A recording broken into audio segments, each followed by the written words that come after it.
Okay, one last video for today. I've done quite a lot of them this week. Okay, so I've done this video about 3 times, so this is the last of these blocks I have left. So hopefully this one's going to work and I'm not going to make too many mistakes. So what we're going to do is make a hard cover for this sticky note block. Okay, you can get them in various places. That one was a B&M one. I think this one might be a Wilko one, but I'm not sure. But they're about the same size, depth wise. There's just more colours in that one than there is in this one. Okay, so what we need to make this is my normal recycled chipboard, but now I've used so much of it I'm running out, so I had to order some. Okay, so again, this is just the back, a hard back from an envelope, one of those hardback envelopes that come in the mail. Okay, so we need 2 pieces of chipboard that measure 8 centimeters square. That is the front and the back. And a piece of chipboard that measures 8 by 3.5 centimeters, which is your spine. You'll need a piece of paper for the outer cover, which measures 22 by 10.5 centimeters. And then for the liner, you need a piece that measures 19.5 times 7.5 centimeters. Okay, right, and then of course your sticky block. Okay, so we will start with the chipboard and the outer cover. So I will leave those tabs there in the hope you can see them if you didn't catch the measurements the first time around.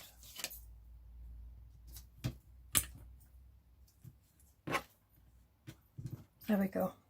Right, so decide which is your outer, and this paper is quite thin compared to the other stuff I use, so I'm wondering if it might crack down the spine. We'll find out.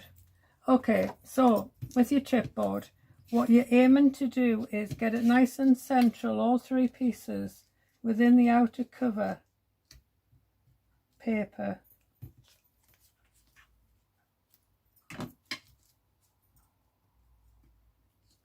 Something like that. Okay, it's easier if you set it up and then you can just pick up one piece and glue it and put it back down, and then it's there or thereabouts. I've got about maybe a 1.5, maybe I'll go a little wider, 2 millimeter gap between the outer cover and the spine. So I'm going to stick the spine down first. As I say, I've done so many of these projects now that I've actually run out of recyclable chipboard. So I ordered some online. Haven't tried it yet. But you know me, I'm not here to recommend different suppliers for different things. I just know what I like, and if I like something, I'll tell you.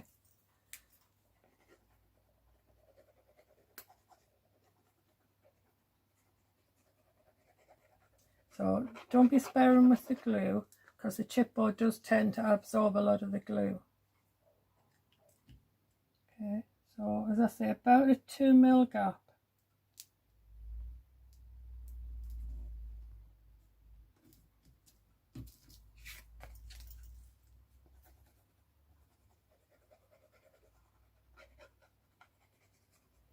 These are really easy to make. The mistakes I made, I think, when I was doing the other videos is because I was tired. I was trying to do them in the evening after I'd been doing stuff all day. So I'm hoping this one works, or I'm going to have to rip apart some of the ones I've already done, which I don't really want to do, or go shopping next week and buy some more. Okay, so that's where we're at now. It's always a good idea to burnish it down from this side so that you know the glue is nicely spread out on the paper behind the chipboard.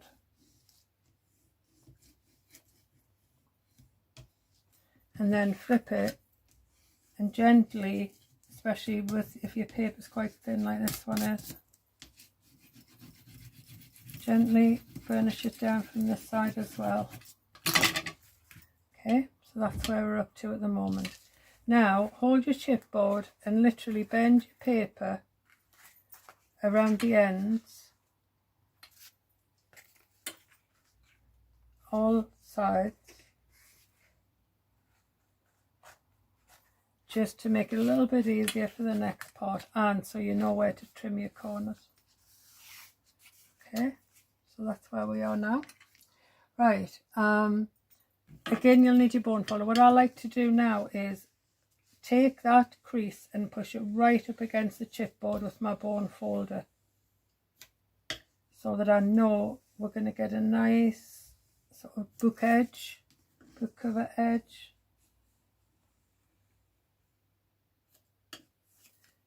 You know, like this bit here, around all the sides.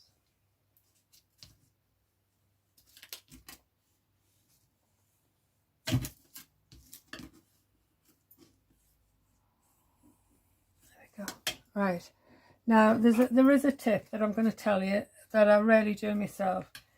When you're cutting these corners, you don't want to cut too close to the actual corner of the chipboard. You need a little bit of a space.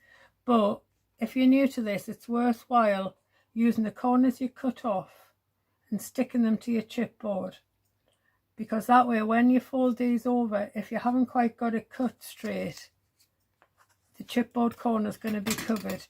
But our lining paper is literally measured to, oh, split that up too far, I might have to cut that again. The lining paper, I think I've got that bit wrong. I'll go back to that in a second and measure it for you. Let me just go ahead with this.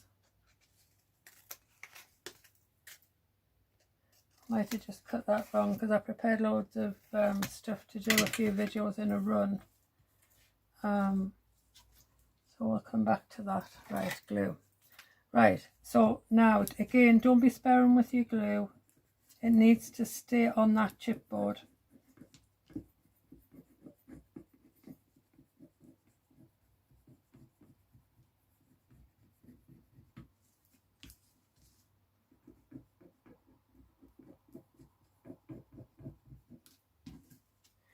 So around all the sides, it doesn't matter if, you know, one side's wider than the other, because it's going to be covered with your lining paper. I think I must have cut that wrong. I'll check in a second.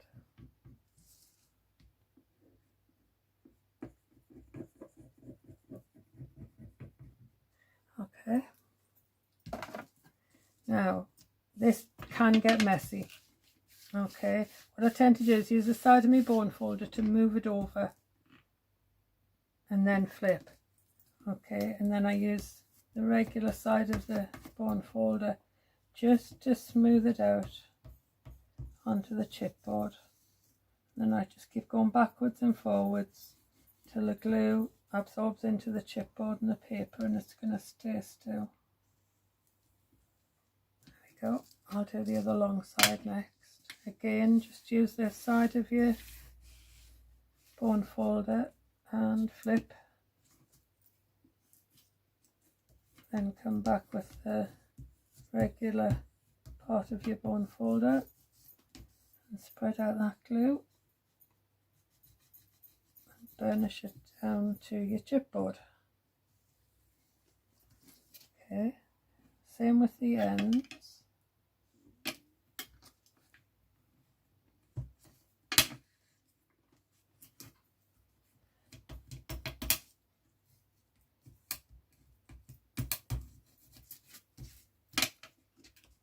And I'll just remeasure this bit,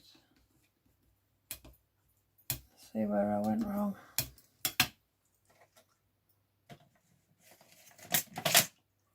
Okay, so would have needed a piece 19.75 by 7.25. Now I've cut it wrong. That's all, it's fine. So I'll just grab another piece of paper. It doesn't really matter at this point what it is, just to keep the video rolling. Okay. So 19.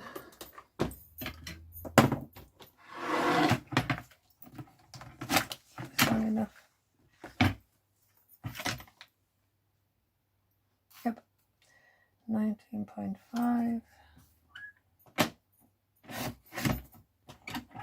by 7.5.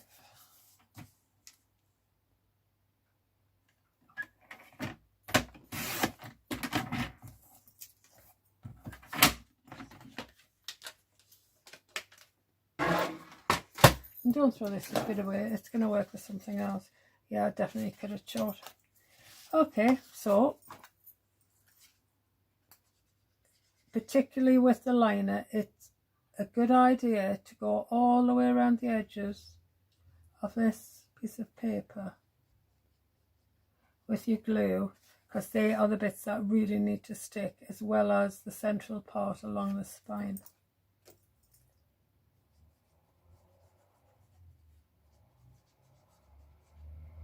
Okay, and just go over the rest and lots through the center where the spine is, and then fill in the blanks. There we go. Now then, this should fit with a nice even border all the way around, as long as you cut it right like I didn't do.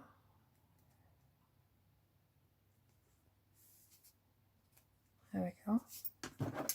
Right, now gently, because there's a lot of glue going on now and your paper can easily tear depending on how thick it is.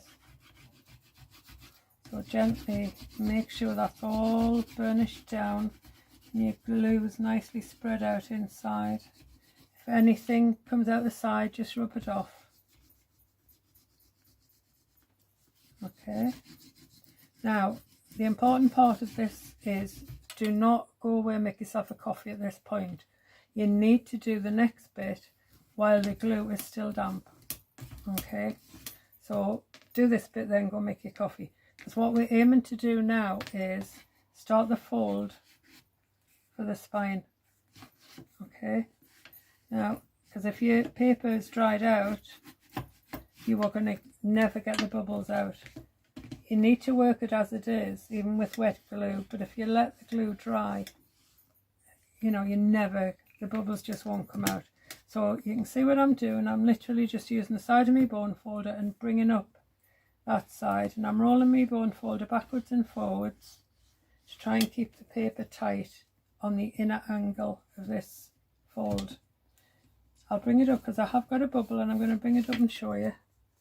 You can see my paper's bubbled here. Yeah, now all you need to do is work it with your bone folder to get it to go flat. Okay, so yeah, but it'll happen more than once as well, so check both ends as you're going. Just keep working it while your glue's still damp. Make sure nothing's bubbling up anyway. A bit more here and we're good to go, I think. So there you go. Hopefully I've got some nice angles going on there and the paper's totally flush with the inside. So I've got a little bit of a bubble there.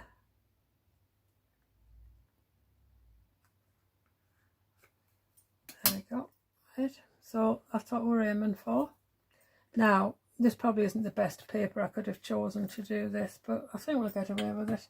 So now you can either put the book, the block in so that when you open the front, your block's there ready to go, or you can put it in so that when you open the front, the block opens that way.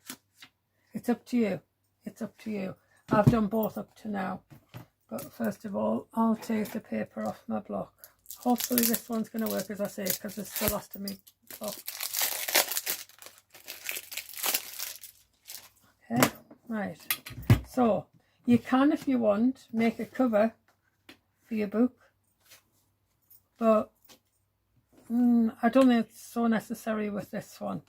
Right, I have one tip for you. This is slightly smaller than the B&M one, but that's fine. One tip for you, and that is you're going to cover the back of your book. Try not to get glue down the edges or it sticks the pages together. You're obviously going to cover the back of your block with glue to get it to stick inside, but I find these blocks pull apart. You know, as you're using them, they pull apart where you don't want them to. So what I've started doing is also gluing the already glued edge of the block, because that's going to sit into your spine, and that might help prevent that, just that extra layer of glue. Okay, so decide which way you're going to have it to open and what you're going to look at when you do. As I say, this probably isn't the best choice of paper I've ever had, but hey ho. Right, so I'm going to go with that, I think. So as I say, this block is slightly smaller than the one from B&M, but that's fine because the B&M one also has a ridge around the outside, like a proper book does. This is just going to be, but what you're aiming for is that spine needs to go within that spine of the book, which is why we'll put the glue on it. And the easiest way to get it to settle is to tap it down. Okay, remove any glue that comes out. Just tap it down until you can see it's sitting flush in there. Okay, then on the back you can burnish the glue that is on the back of your block to the back of your hardcover.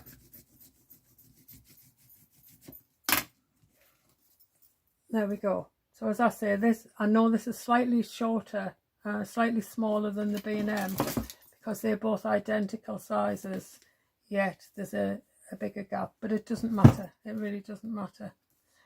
You could always do a wider piece on the front and wrap it around further and then do a smaller liner, but it's fine. So there you go, there's your book. I can't open it any further than that because the glue's not dry on the back yet, but that's the idea anyway. Okay, I really like them. I think they're really sweet.